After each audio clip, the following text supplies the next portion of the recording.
समय रात के 11:30 बज चुके थे। वो बाइक पर सवार थे, अपनी बाइक की स्पीड को बढ़ा रहे थे जब उन्हें एक अनजाना सा साया उनकी बाइक के साथ साथ चलता हुआ नजर आया। किसी तरह उसे नजर बचाकर वो उस इलाके से निकल जाना चाहते थे, लेकिन वो पीछा कहाँ छोड़ने वाली थी। वो उनकी बाइक की स्पीड से उनके साथ तब तक दौड़ती रही जब तक उसकी नजर उसकी ओर ना पड़ी, और देखते ही वो जोर से हंसी और बाइक का एक्सीडेंट हो गया।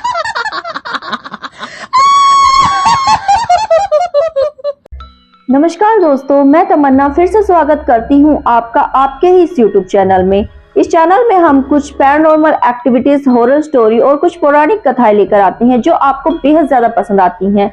अगर आप इस चैनल से जुड़े रहना चाहते हैं तो चैनल को सब्सक्राइब करें। अगर आपको वीडियो पसंद आती है तो वीडियो को लाइक करें ताकि मेरी बनाई गई वीडियो की कोई भी नोटिफिकेशन आप मिस ना कर सकें।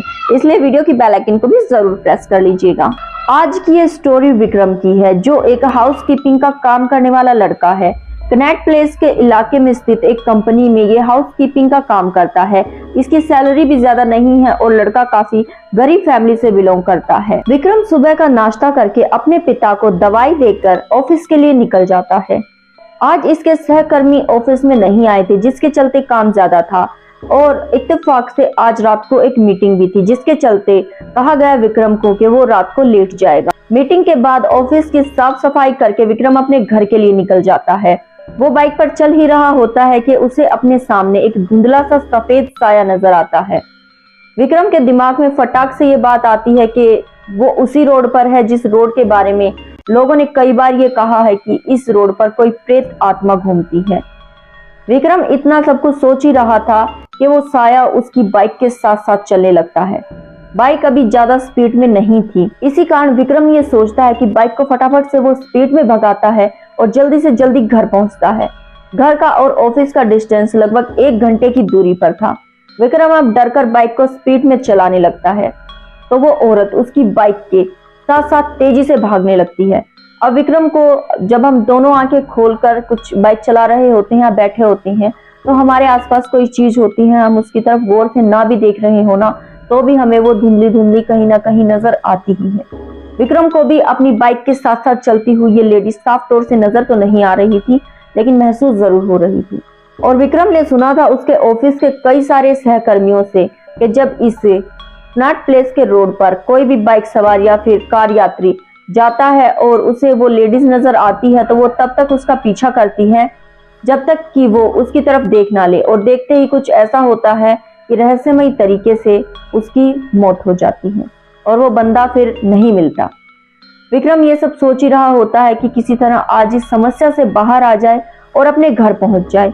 ये वो लेडीज जैसे तो उसका पीछा ही नहीं छोड़ती। अब बाइक अपनी फुल स्पीड पर होती है और वो लेडीज जैसे तो बाइक से भी तेज दौड़ रही हो। विक्रम ये सोचकर हैरान था कि वो किसी तरह आज इस मुसीबत से बाहर आ जाए कि अचानक से उसके कानों में एक चीख सुनाई देती है।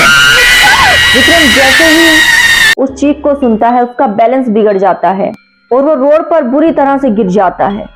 विक्रम का एक्सीडेंट तो हो जाता है, उसके सर से खून भी बह रहा होता है। वो किसी तरह से अपने होश को संभालता है, अपने हाथ पैरों को देखता है और सोचता है कि किसी तरह से अस्पताल पहुंचा जाए। अब सुनसान सड़क पर उसे कोई भी नजर नहीं आ रहा था तो एक ट्रक वाला व्यक्ति उसे दिखता है दूर से आते हुए। विक्रम किसी तरह से लड़खड़ाते हुए खड़ा होता है और उसे हाथ देकर बुलाने लगता है। अब वो सोचता है मन ही मन के रात के समय ये रोड वैसे ही इतना बदनाम है, कोई भी उसके लिए अपनी गाड़ी नहीं रोकेगा। पता नहीं किस तरह वो ट्रक वाला उसे देखकर अपना ट्रक रोक देता है और उसे अस्पताल पहुंचा देता है। विक्रम 2 दिन तक बेहोश रहता है। अब तीसरे दिन विक्रम अपनी माँ को अपनी आपबीती बताते हुए कहता है। उस दिन विक्रम रात को लेट तक ऑफिस में साफ सफाई करने के लिए रुका था और कुछ मिठाइयाँ भी ऑफिस में आई हुई थी, जिसके चलते विक्रम ने कुछ गुलाब जामुन खा ली थी और वो खाकर ही बाइक पर सवार होकर निकल गया था अपने घर के लिए। घर के लिए वो रवाना हो तो गया था, लेकिन उसे ठंड काफी ज्यादा महसूस हो रही थी। ऑफिस से निकलते ही वो समझ चुका था कि आज माहौल कुछ ठीक नहीं है। उसे कुछ नेगेटिव एनर्जी फील तो हो रही थी, लेकिन उसने अपनी बाइक की स्पीड को बढ़ाकर घर पहुंचने की जल्दबाजी की और उसे साफ तौर से वो सफेद साड़ी वाली लेडीज नजर आई।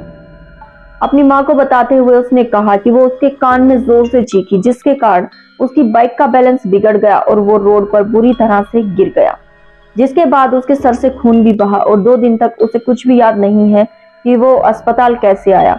उस ट्रक वाले व्यक्ति ने उसे अस्पताल पहुंचाया, जिसके बाद विक्रम ने आज ये स्टोरी हमारे साथ भी शेयर की है।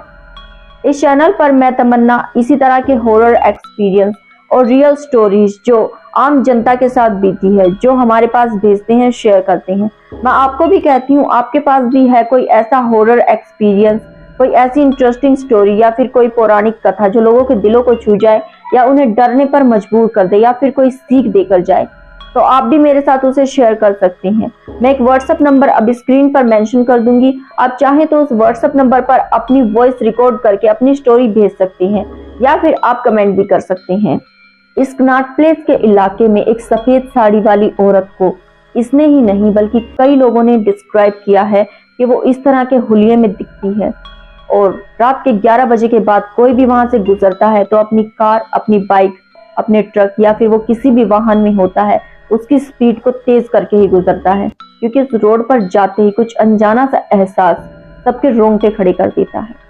और अगर दिमाग में ये बात आ ही जाए कि ये रोड इतना ज्यादा हॉन्टेड है तो कौन भला अपनी गाड़ी को वहां से स्पीड में नहीं निकालेगा।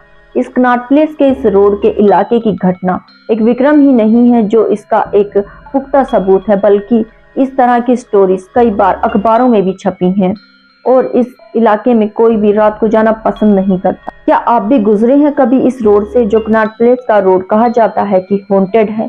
क्या आपने भी कभी कुछ ऐसा महसूस किया है? अगर किया है तो अपना एक्सपीरियंस भी हमसे साझा जरूर कीजिएगा। साथ ही अगर आपको इस तरह की स्टोरीज पसंद आती हैं तो मुझे मोटिवेट कीजिएगा, कमेंट कीजिएगा। आपके कमेंट से मुझे बेहद ज्यादा मोटिवेशन मिलता है, तो फटाफट से कमेंट करो। साथ ही जिसका कमेंट भी मुझे सबसे ज्यादा पसंद आएगा उसका नाम और कमेंट में वीडियो में मेंशन जरूर करूंगी। कुछ लोग होते हैं जो भूत प्रेत पर विश्वास करते हैं, कुछ लोग नहीं भी करते, लेकिन जिनके साथ ये घटनाएं बीत जाती हैं वो अपना एक्सपीरियंस साझा करते हुए यही कहते हैं कि अगर इन सब चीजों के चक्कर में ना ही पड़ा जाए तो बेटर है, क्योंकि एक बार जिसे ये बुरी एनर्जी या आप कह लीजिए भूत प्रेत हार्म कर देते हैं, उसका ऑरा वीक हो जाता है और उसे जिंदगी में बार बार इन इंसिडेंट्स का सामना करना पड़ता है। इसीलिए आप सतर्क रहें, सावधान रहें, इन स्टोरीज से कुछ सीख लें। मीठा खाकर रात के समय बाहर ना निकले। अगर आपने मीठा खा भी लिया है तो आप पानी पी लें, एक चुटकी नमक खा लें, या फिर आपके मंदिर में जो आप अगरबत्ती जलाते हैं, भगवान की कुछ राख रखी होती है मंदिर में, उसे चाट लें। अपनी जीभ पर कुछ मीठे का स्वाद लेकर रात के समय तो खासतौर से बाहर ना जाएं।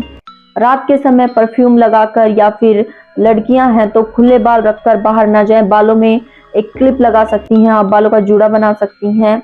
कहा जाता है कि मतलब इन चीज़ों से काफ़ी ज़्यादा अट्रैक्ट होती हैं ये नेगेटिव एनर्जीज, और जो हमारे सब्सक्राइबर हैं, जो हमारी फैमिली हैं, जो हमारे साथ ये वीडियोस शेयर करती हैं, उनका यही कहना होता है कि अगर आपको ये चीज़ें हार्म ना करे तो बेटर है, क्योंकि जिसकी ज़िंदगी में एक बार ये चीज़ें एंटर कर जाती हैं ना, उसका लगभग पूरा भविष्य ही खराब हो जाता है।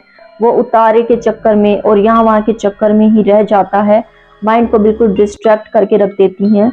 तो मेरा मोटिव यही है कि आपको इन स्टोरीज से कोई सीख मिले ताकि आप इन लफड़ों में ना फंसे।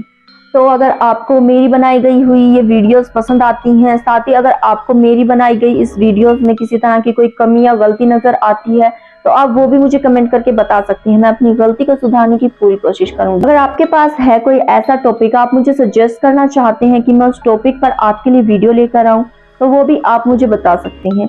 मैं आपके टॉपिक पर भी वीडियो जरूर बनाऊंगी। तो फिलहाल लेती हूँ आपसे अलविदा, नमस्कार। अपना और अपनी फैमिली का, अपने दोस्तों का ख्याल रखिएगा। मिलते हैं इसी तरह की किसी इंटरेस्टिंग नेक्स्ट वीडियो में। तब तक के लिए अलविदा। आप सभी का कीमती समय देने के लिए धन्यवाद।